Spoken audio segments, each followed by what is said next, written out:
quienes los escuchaban para no entender nada. Imagínate. Y esa es la verdad. Tú ves una película original de Cantinflas, de las buenas, de los años 40, y es una delicia, claro, porque entras en lo que después la Real Academia de la Lengua reconoció como cantinflear, como el cantinflismo, una cosa que se dice todavía cuando alguien no quiere decir nada, habla mucho y no dice nada, es un lenguaje cantinflesco.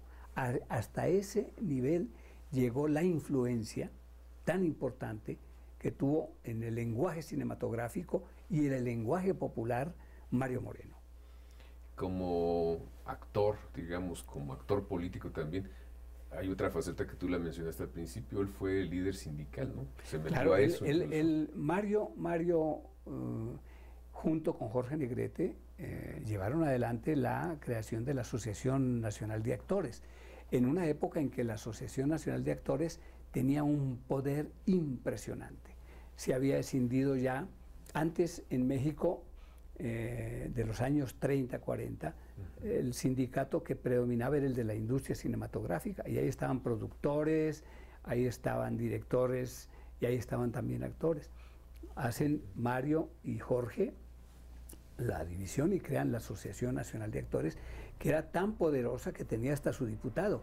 Cada año el líder de la Asociación Nacional de Actores era diputado federal por el Partido Revolucionario Institucional, y por eso veías tú los acarreos de actores cuando el líder destapado ya como futuro presidente del país iba en gira. Lo acompañaba toda la Asociación Nacional de Actores, sin excepción. Las grandes figuras iban a esos actos, los animaban, realzaban la figura del candidato. Claro. Y eso se debe precisamente a Mario y a Jorge, que le dieron la trascendencia a la Asociación Nacional de Actores, además cuando tenía mucho dinero la asociación.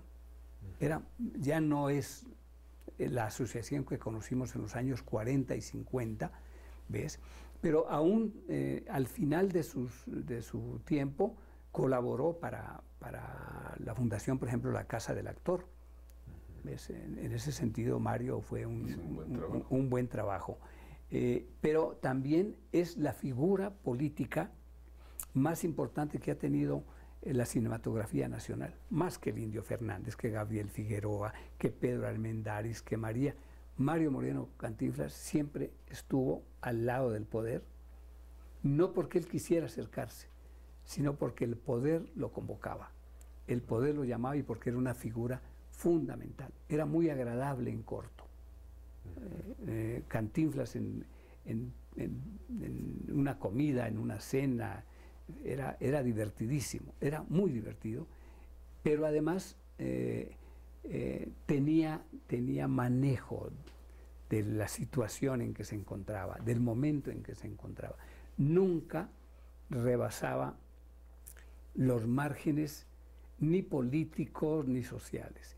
Por eso su vida siempre fue una vida un poco, ya no digamos oscura, sino oculta. Nunca se supo, fuera de su matrimonio en 1934 con Valentina Subaret, nunca supimos de romances, de novias ocultas o exhibidas, solo con Valentina. Y en este momento, cuando él se casa con Valentina Subaret, que es una bailarina rusa muy bella, a quien conoció en una de las carpas, Mario tenía 23 años. Entonces era un chamaco, pero antes, claro, lo que siempre dicen, antes se acostumbraba a casarse uno joven, ¿ves? Sí, pero de todas maneras, esto te muestra de que a los 23 años él ya había definido lo que sería una de sus etapas en la vida. Un matrimonio con alguien con quien no tuvo hijos, porque el hijo adoptivo de Mario, Mario Ivanova, es hijo de Valentina, no es hijo de Mario Moreno. Mario no tuvo hijos, y solo ya en los 70 se mencionaron algunos romances, hasta que finalmente supimos que había tenido un largo romance, una larga amistad con una americana, con Joyce Jett, que además le dio gran amargura al final de su vida por la forma... porque ella, Joyce lo demandó ante la Corte de Texas, reclamándole pues la parte que le correspondía como esposa y como compañera durante 22 años. Y fue un pleito legal que ganó Joyce, obligó a reconocer a Mario que se había relación, tenían hasta cuentas mancomunadas.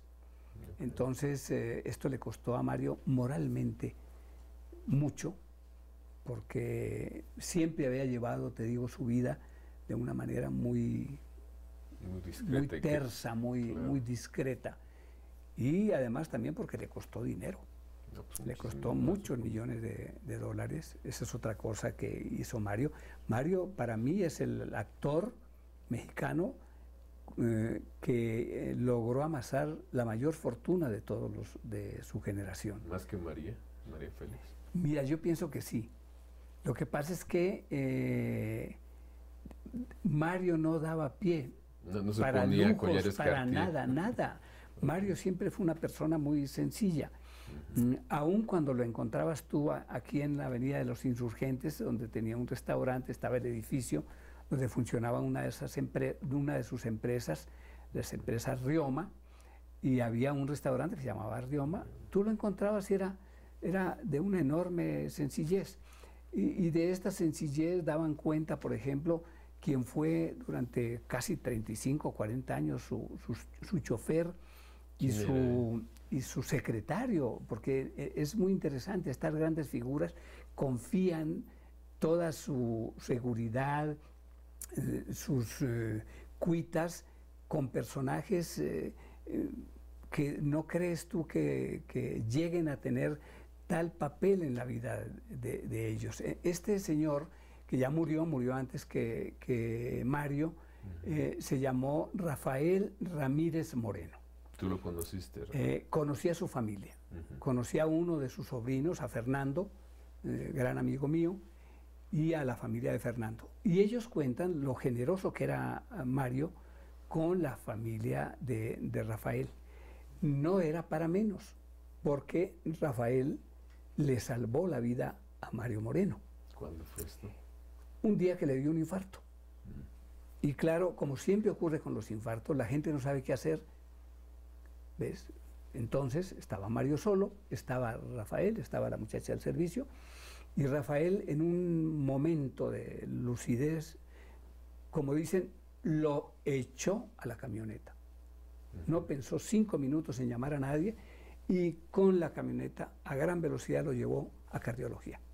Si Mario no llega en los años 60, 70, tan oportunamente al Instituto Nacional de Cardiología, estaba todavía aquí en la Avenida Cuauhtémoc, se muere.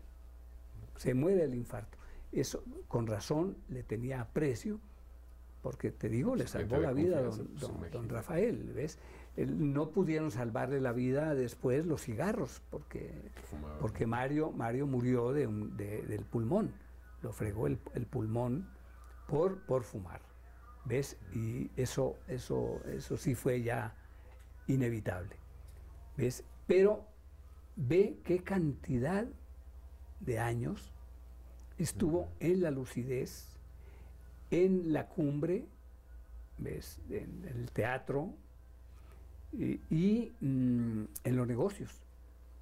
No, pues sí, en los negocios, te digo, yo pienso que sí tuvo más fortuna, logró hacer más fortuna que María. Oye, pero es cierto, hay una anécdota que dicen que le pidió a Rufino Tamayo un cuadro de Cantinflas mismo y no le gustó. ¿Es cierto eso? Mira, el cuadro es maravilloso. Es un cuadro de 1 metro por 1,10 aproximadamente. De pronto se exhibe, está en la colección Hellman, pero es no es chisme, es real. Don Rufino, esto fue en 1948, 47-48, le dijo, sí, le hago. Él se lo pidió le hago el óleo. Es un óleo. le hizo el óleo